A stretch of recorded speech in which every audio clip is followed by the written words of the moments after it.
Hello, shout out. Welcome back po sa ating munting channel, Romeo Talk TV. Sa Facebook po natin, Romeo Gile. So, kamusta po kayo? Luzon, Visayas, Mindanao. So, ito po yung pinapakita natin ngayon dito. Ito po yung flyover, ayan mga gagawin flyover yan ng NLEX SLEX Connector Project. Ano na po yan, bali yan na po yung tawag nilang PUP Santa Mesa. So ito pinapakita natin sa gawing right side natin. Yan po yung Suchi. Ayan, Suchi po yan. Isang magaling na foundation yan na tumutulong sa ating mga kababayan. Hindi lamang sa Pilipino, iba-ibang bansa rin po yung mga tinutulungan nila. Bali, especially ay specialist itong mga nandito, yung mga gusto magpa check up o magpa-opera sa kanila nga may mga problema sa mata. Diyan po kayo magpunta. Yan, Suchi Foundation. Napakagaling po niya, mga puro specialista po nandyan, specialista sa mata. So ito yung perimeter area nila. Ito yung kinocover natin na kung saan dito po magdudugtong ng mga poste.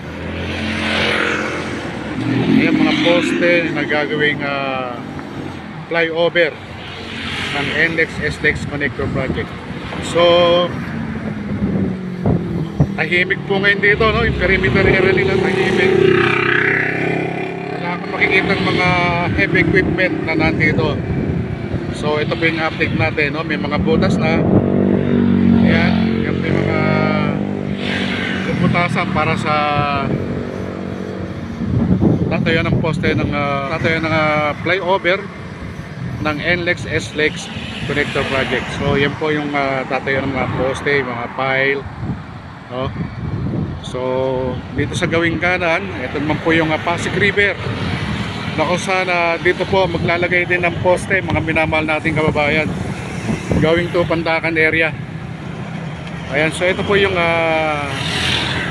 Pandacan, Zamora, Santa Mesa Bridge na kung saan gamit na gamit po ito sa mga commuter natin, shortcut from Manila going to Quezon City, Mandaluyong o Pasig area. So ito po yung update natin, mga minamahal nating kababayan. So gawin tayo ron sa may lugar ng Pandacan area, kabayan. Dito na po tayo, overlooking na po natin yung tinatawag nilang Aklan area. So mag-update po tayo rito. Tingnan po natin kung ano po yung kaganapan ngayon. So today is November 18. So tingnan natin kung anong galawan meron ngayon dito sa Aklan area.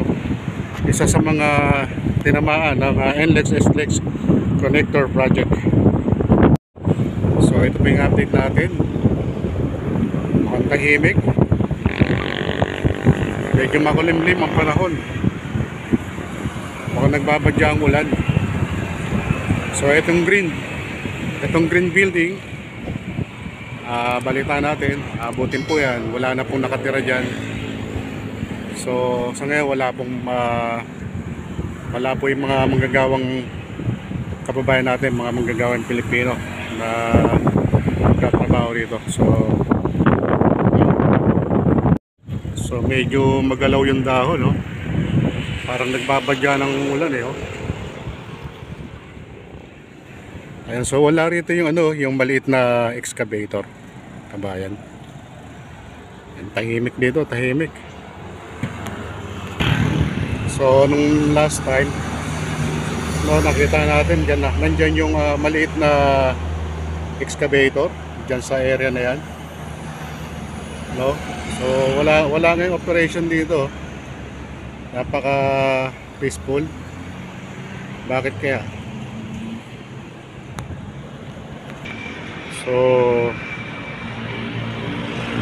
nangilan-ngilan bahay na lang, yung mga gigibahin dito. Pero ito, may isang nagtatrabaho rito. Talagang tiyagaan lang talaga. So So yun nga, minamahal natin kababayan, wala tayong nakitang excavator dito kahit yung maliit. Kaya ito po yung ano, yung update natin dito sa ito yung pinakapusod ng ano, ng Aklan area.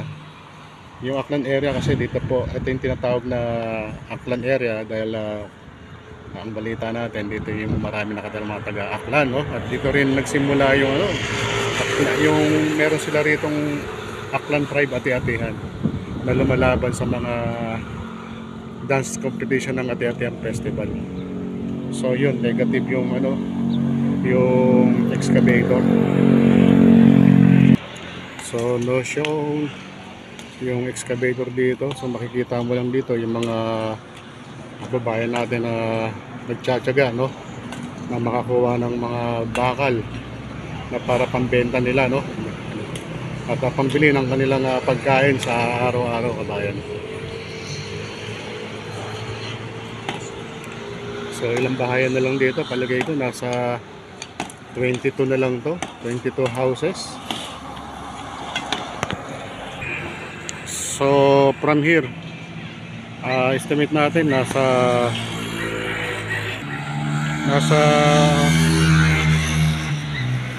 75 meters to 150 meters ang layo o yung distansya ng Skyway Stage 3 dito sa kinatatayo natin. At konti na lang yung ano, konting bahayan na lang po yung gigibayin nila rito, kabayan. Ayan, so walang excavator, mga minamahal natin kababayan. So walang gibaan ngayon. Palagay ko mas kailangan sila banda ron sa Santa Mesa. Santa Mesa area, yung tatawid ka lang ng ano dyan, tatawid ka lang ng Pasig River, malamang nandun ang full cost nila ngayon. So makikita mo lang dito yung mga kababayan natin na nagtsatsaga na makakuha ng kahit konting bakal, no, na ipambili man lang silang pagkain. At ito naman kabayan, no, yung railways ng PNR, no, kasalukuyan, no, pasamantala, hindi mo na ginagamit. Ayan, ito yung almost 100 years na itong railways dito ng PNR. Yung kabila na yan yung ano, may nilad, no, yan yung Pasig River. So pasamantala, sinarado muna yung suspended yung mga biyahe ng PNR dahil po sa may ginagawa po silang ano, North-South Luzon Commuter Railways, mga minamahal natin doon.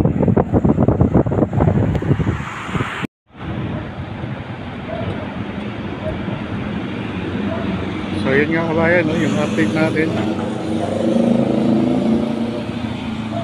dito sa may Pandakan area. Ito po yung NLEX SLEX Connector Project.